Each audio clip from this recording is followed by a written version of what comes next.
Good afternoon. It's Monday, the 29th of June. I'm Erin Viner, and this is IBA News broadcasting from Jerusalem.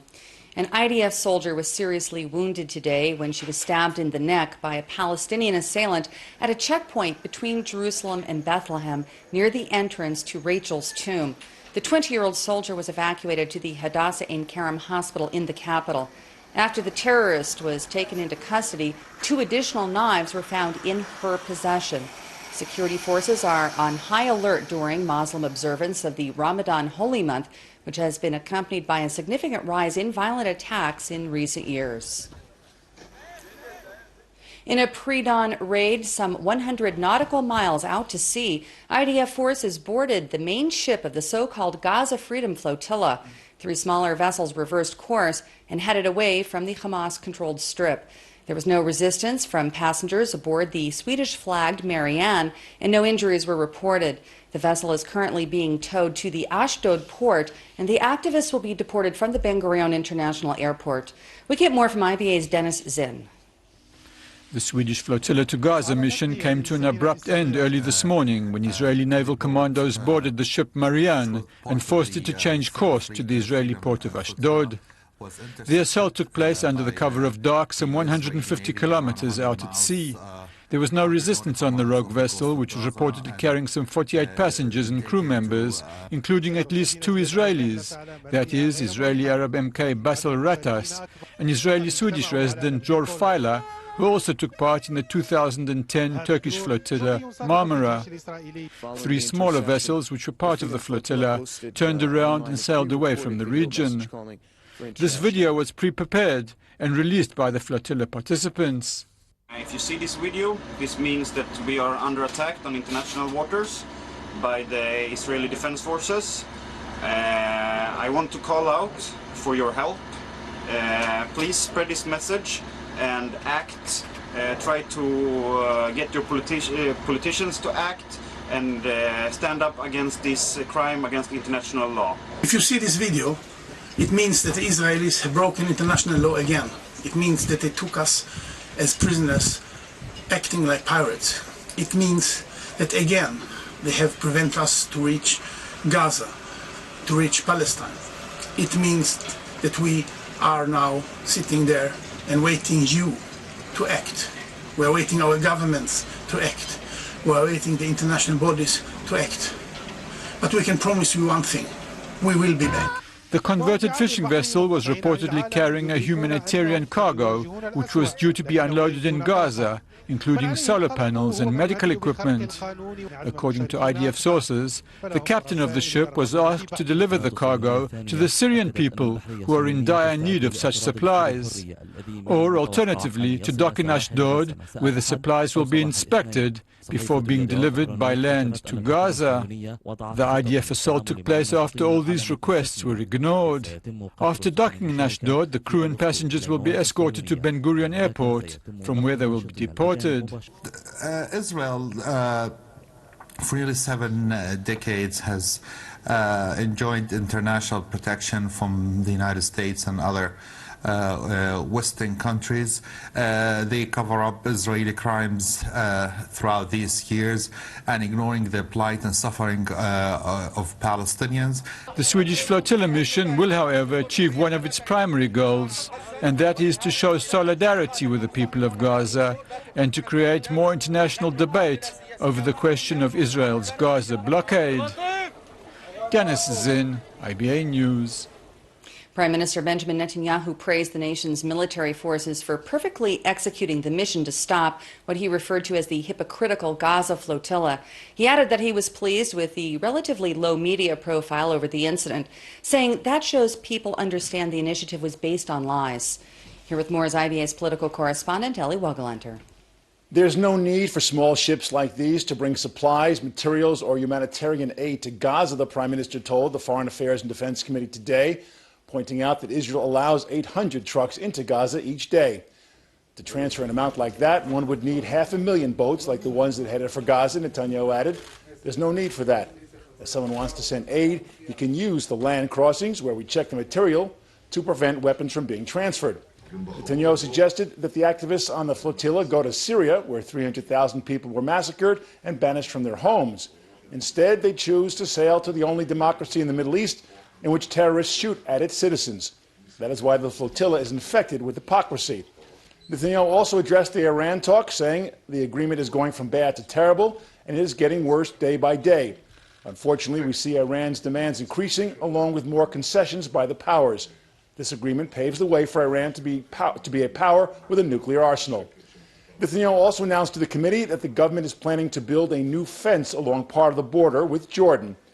The new fence will span 30 kilometers of the border with Jordan northeast of Eilat to the Timna airport, currently under construction. Netanyahu said the fence would help protect the airport, due to open next year at Timna, 19 kilometers north of Eilat, which has been billed as a wartime alternative should Ben Gurion Airport come under rocket attack. This is an important matter. It is part of our national security, Netanyahu said. The Security Cabinet authorized the fence's construction and funding at a meeting yesterday. Jordan and Israel closely coordinate security for their 240-kilometer-long border, as well as for the strategic 95-kilometer-long Jordan Valley within the West Bank. Meanwhile, the contentious issue of Israel's gas development is coming up for a vote later today. The Knesset will vote on yesterday's cabinet decision to override the antitrust authority and implement a controversial agreement regarding the development of Israel's offshore natural gas reserves. The vote is the last legal hurdle before a partnership between the U.S. company Noble Energy and the Delek Group of Israel makes them the sole developers of the Tamar and Leviathan natural gas reserves off the coast of Haifa. It is still not clear whether Yisrael Beitenu will support and vote with the coalition, which could be hard-pressed to obtain a majority. There is talk now that the vote could be postponed. Erin? Thanks for that report. In another news, Hamas has revealed a new terror tunnel that it claims is 3.5 kilometers long, reportedly crossing under the Israeli border from Gaza. According to the Palestinian terror group, the passage was built after the end of Operation Protective Edge. Al-Aqsa Martyr Brigade's operatives took Iranian television on a tour inside the tunnel, which is constructed out of concrete. Much of last summer's IDF operation in Gaza focused on detecting and destroying the underground networks that were designed to help infiltrators break into Israeli territory for the purpose of carrying out terrorist attacks. A year after the conflict, soldiers are still deployed in a number of communities in close proximity to the Gaza Strip. Security officials say that they are aware of Hamas tunneling activity, but say that there has been no proof that the new passageways penetrate the border. The Army has begun to deploy a new high-tech underground tunnel detection system, although it is still in the early stages of development. It is just one component of the multi-layer defense network, which the IDF Gaza Division believes puts Israel in a far better position than it was prior to Operation Protective Edge. Palestinian prisoner Khader Adnan has agreed to end his 55-day hunger strike, according to his wife Rhonda, and a prisoner advocacy group who say that in exchange he will be released in 2 weeks' time. The senior Islamic Jihad activist has been held for the past year without charges, and his supporters warned that he was near death.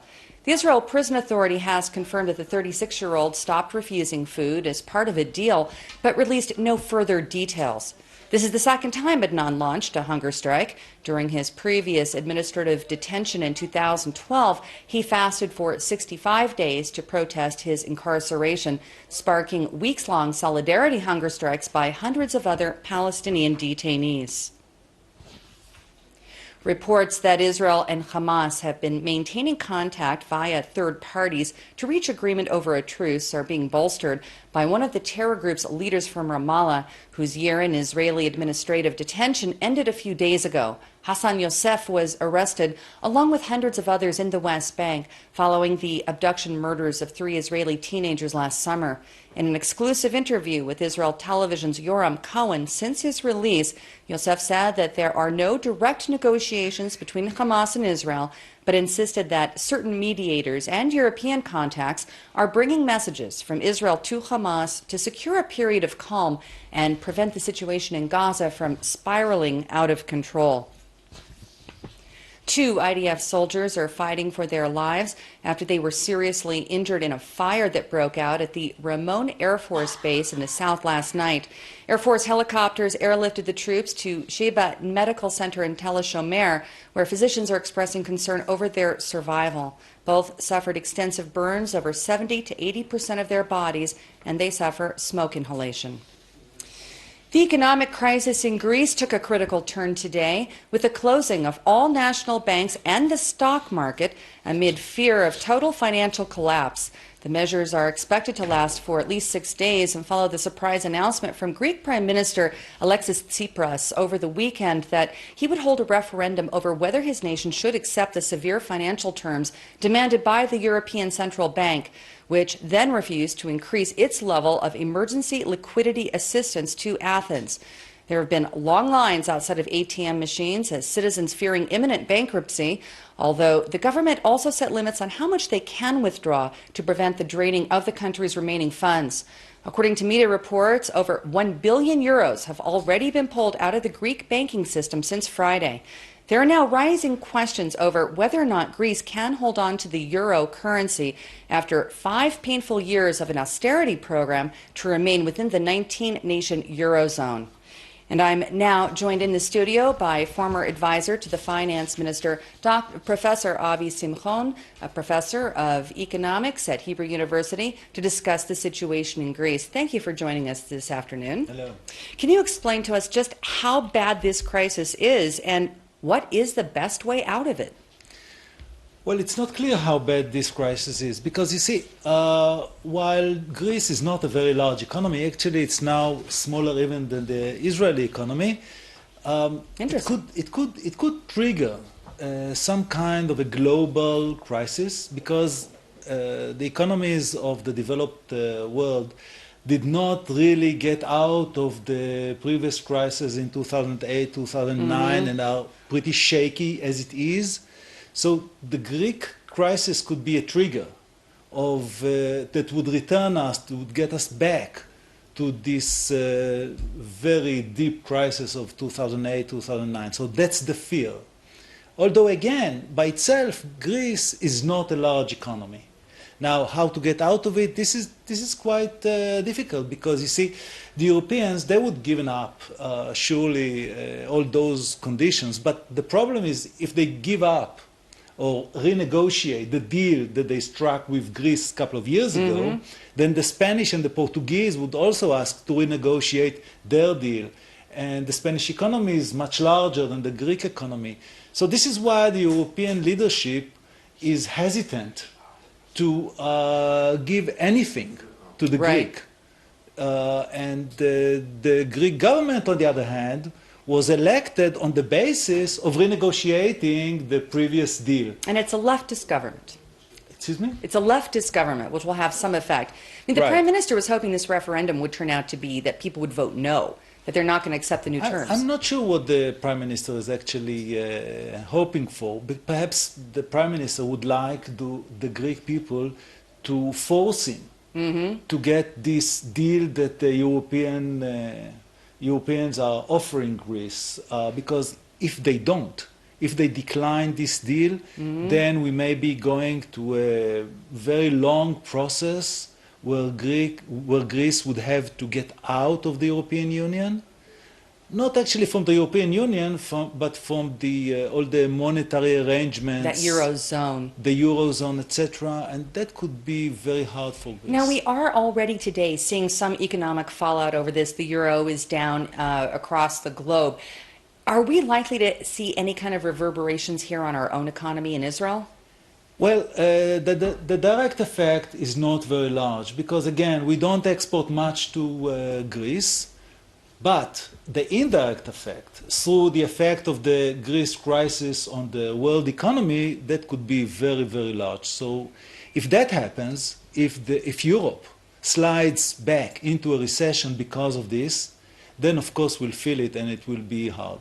Now, I know several people were planning to go to Greece this summer. Would you say that given what's going on, it's a good time to go or not good? I think it's a good time because, you know, the prices now in Greece are something like 25% lower than they were a couple of years ago. both because prices in Greece fell and also because the euro is quite weak now relative to the shekel. So I would recommend a vacation in Greece, yes, certainly. Professor Avi Simchon, always good to have you with us. Thanks for making such a complex topic more understandable. Thank you. Thank you. Well, with just one day to go before the deadline for world powers to reach an agreement with Iran over its nuclear development program, it appears that there may be a delay in signing a deal. We get more in this report from CNN's Nick Robertson. Barely 5 hours of meetings. The Tuesday deadline seems in tatters. US Secretary of State John Kerry and Iranian Foreign Minister Javad Zarif's nuclear negotiations are on pause. Zarif heading back to Tehran. Gaps even in this final phase, too big to bridge quickly. Each delegation arriving at the talks venue, a swanky Viennese hotel, expressing concerns. They're going to be tough. It has always been tough, but not impossible. Britain's foreign minister. Where we still have major differences of interpretation in detailing what was agreed at Lausanne, and there's going to have to be some give and take. 3 months ago, at talks in Lausanne, Switzerland, Zarif approved an outline agreement to reach the June 30th deadline, including the words, Iran will be required to grant access to the IAEA to investigate suspicious sites or allegations of covert enrichment facilities anywhere in the country. Also agreeing to withhold nuclear research for 10 to 12 years. But just last week, Iran's supreme leader issued new red lines, bristling at curbs on nuclear research, refusing inspections of suspect nuclear sites, effectively rolling back Zarif's commitment. Arriving at the talks now, the French foreign minister had his red lines for Iran. C'est une limitation durable. A lasting limit on Iran's research and development capacity. The second condition is a rigorous inspection of sites, including military if needed. And the third condition is the automatic return of sanctions if it violates its commitments. The Iranian delegation is due back here Tuesday, the day of the deadline. No one's giving up on the talks just yet, but any hope of a speedy conclusion is gone. The aspiration now is that the delay will be just days, not weeks.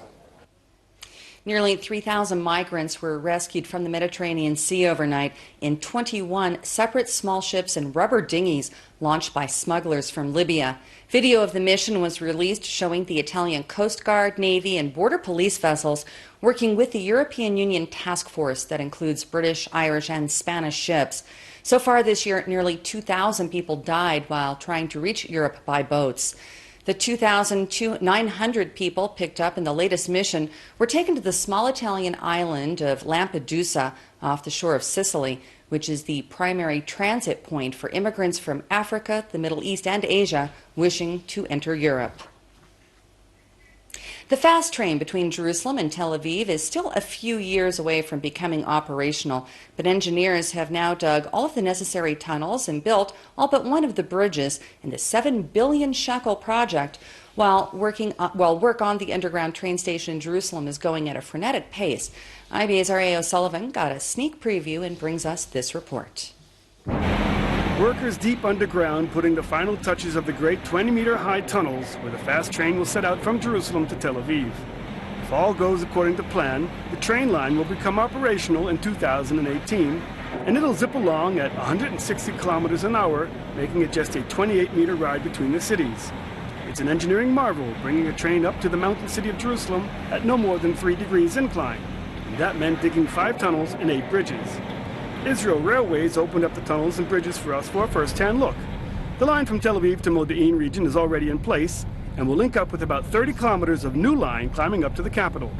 The largest 11-kilometer tunnel was carved out with a tunnel boring machine brought from Germany and dug out about 22 meters a day, or about half a kilometer a month, and seals the tunnel with concrete slabs. It was a one-time use machine and sold for scrap metal when it completed its mission.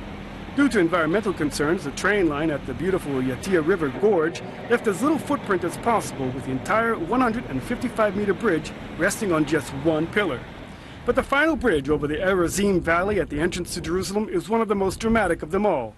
Its pillars stretch almost 100 meters high and must be constructed in parallel so the lines don't tilt. When the kilometer-long bridge is completed later this year, it'll be the highest in the country. Even with all the bridges and tunnels, the train does not quite reach ground level and ends up some 80 meters below the street of the central train station still under construction. Passengers will be connected to the train via a massive underground shopping mall. It's summer 2015, and work on the Tel Aviv-Jerusalem fast train began about a decade ago. But now all the tunnels have been dug, like the one I'm standing inside of, here under the entrance of Jerusalem. In a couple of months, they're going to start laying the train lines, and maybe by 2018, there'll be a fast train working.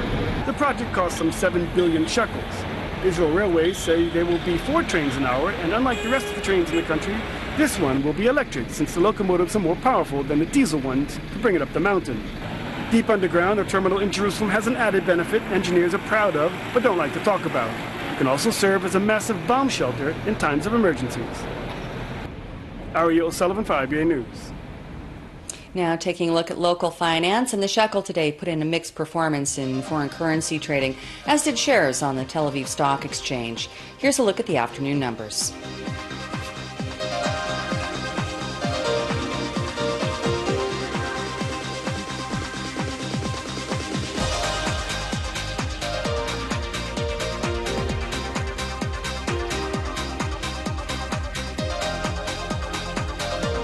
The IBA weather team tells us we can expect a beautiful summer day tomorrow with no significant change in temperatures.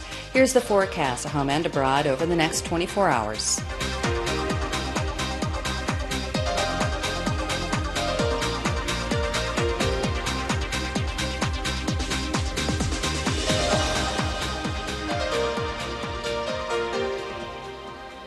Thank you for being with us this afternoon. I hope you'll join us again tomorrow. And Laura Cornfield will be here to bring you the latest breaking news from Israel. I'm Erin Viner, wishing you a wonderful evening and shalom from Jerusalem.